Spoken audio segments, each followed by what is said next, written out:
మరి 3 రోజులు ముందు వెళ్ళానా ఆ, అప్పుడు. ఓకే. అదే నాతో అప్పుడు నా కొడుకున్నాడు, నా కొడుకు నేను ఉన్నాం. ఓకే. ఎప్పుడు రంగబాబాయ్ ఇంటికి వెళ్ళినప్పుడా? అమ్మా రంగబాబాయ్ ఇంట్లో ఉన్నప్పుడు.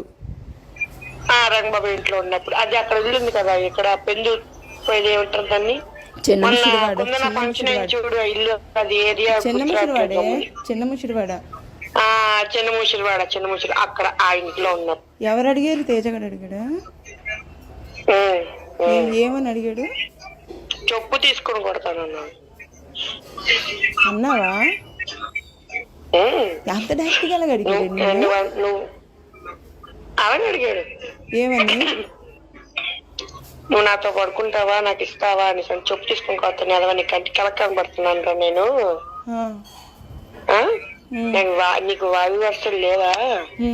నా కొడుకు అంత కొడుకున్నాడు, నా కొడుకుతో సమానం తమ్ముడు అంటే అలా అడగడానికి నోట్ వస్తుందిరా. నేనేదో పెళ్లికి బాబాయ్ పిలిచాడని ఒక ఇంటి ఆడపిల్లకి ఒక అక్కగా వచ్చాను, ఇది నాకేదో ఇచ్చేస్తారని కాదు. అంతే కదా. ఈ విషయం బాబాయ్కి చెప్పారంటే నీకు ముందు పడతాయి. ఎవరైతే అమ్మాయి వస్తే అమ్మాయి తెలిస్తే నువ్వు ఇలా ఇదైపోతావు అంటే, ఆ వద్దుకిరణ్ ఎవరికి చెప్పిల్లగా అడిగారని ఎవరితో అనుకుని నీ పిల్లల మీద ఒట్టు అలాగనేసరికి నేను అనుకున్నాను, నా పిల్లలకి నేను చేసిన తప్పు అయితే నా పిల్లలకి ఏం అవ్వకూడదు, నా పిల్లలకి ఒట్టి తీసి గట్టి మీద పెట్టేశాడు. అందుకే నీకు చెప్పాను. నన్ను నేను నిద్దట్లో వచ్చి నా పక్కన పడుకున్నాడు తెలిసాడు. ఎవరు? తేజగాడు.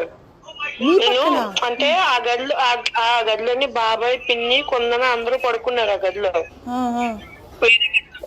నేను తేజ సాత్విక్ గాడు తేజ గారు మంచం మీద పడుకున్నాడు, నేను బాబుని వేసుకుని కింద పరుపు వేసుకుని పడుకున్నా తేజ గదిలో. అడగగానే నేను గచ్చిరేసిన తర్వాత బాబు నేను పడుకుంటూ వచ్చి నా పక్కన పడుకున్నాడు. మామూలుగా తమ్ముడే కదా, క్యాజువల్ గా అంటే మా వంశీయాలకు బాగా కలగే కదా, ఫోన్లే కదా. కొన్ని చిన్నపిల్లడు తెలిసి తెలియక అలా అడిగాడు పోనీ అని నేను పోనీ తప్పుగా పోనీ తమ్ముడే కదా అని చెప్పి ఊరుకున్నాను. కాలు చేతులు మీద వేసాడు, నువ్వు మధ్యాహ్నం అక్కడి నుంచి లేచి మీద పైకి వెళ్ళి పడుకో, నన్ను పైకి వెళ్ళి పడుకోమంటావంటే వద్దు కిరణ్ నేను పడుకొని చెప్పి పైకి వెళ్ళిపోయాడు. నన్ను మీద చేతిలో టచింగ్ కూడా చేసాడు.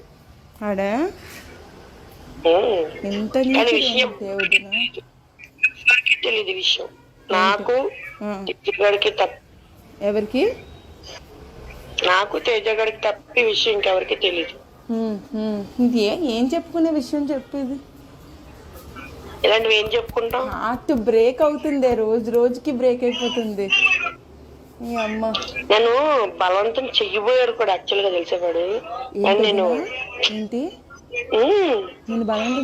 పడుకునే పక్కన పడుకుని చెప్పి బలవంతం చేయకపోతే గమ్మున నెట్టేసి నువ్వు ముందు పైకి వెళ్ళి పడుకోరా తేజ, ఇది కరెక్ట్ పద్ధతి కాదు, పెళ్లి పెట్టుకుని ఏంటి అదవేసి నీకు అంత ఇది ఎక్కువైపోతుందంటే అట్రాక్షన్.